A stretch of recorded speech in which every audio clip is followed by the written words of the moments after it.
Ouattara s'est suicidé en reniant ses ancêtres, donc y compris ses ancêtres angélisés. Il a coupé son lien à Dieu. Parce que si tu renies tous ceux qui t'ont précédé dans le monde et qui étaient exemplaires et qui sont tes témoins, et pour ainsi dire tes anges gardiens privilégiés auprès de Dieu le Tout-Puissant, si tu les as reniés, tu as coupé le lien. L'Afrique est perdue aujourd'hui parce que l'Afrique a coupé le lien avec ses ancêtres angélisés. L'Afrique a coupé le cordon ombilical. Toutes les autres civilisations ont encore leur cordon ombilical. Dans le judaïsme, on raconte l'histoire du judaïsme jusqu'aux premières générations. Dans le bouddhisme, on raconte l'histoire du bouddhisme jusqu'aux premières générations.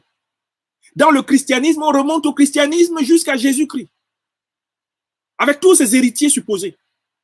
L'Africain est le seul à qui on a appris le mépris de ses ancêtres angélisés.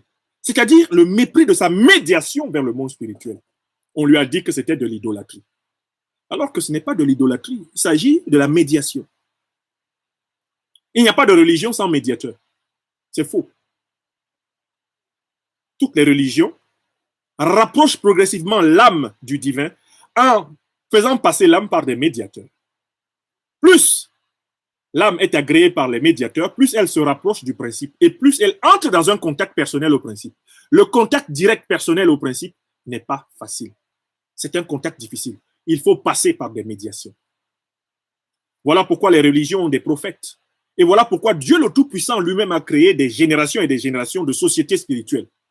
Depuis les séraphins, les chérubins, les trônes, les principautés, les dominations, les vertus, les archanges, les anges, les puissances, toutes ces sociétés spirituelles que relatent toutes les grandes religions n'ont pas été créées par hasard. C'est parce que l'homme ne peut pas supporter, avec son corps de chair, la lumière du Tout-Puissant.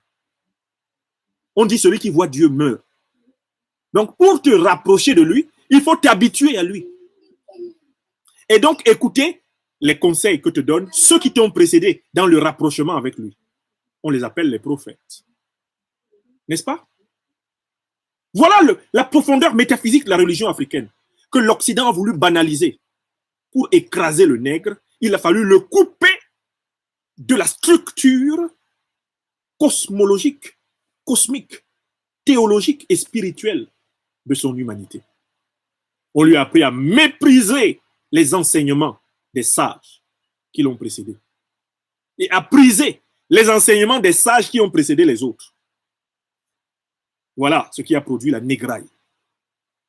Ça produit le nègre de maison, le nègre médaillé, le nègre content, le nègre Yabon Banania.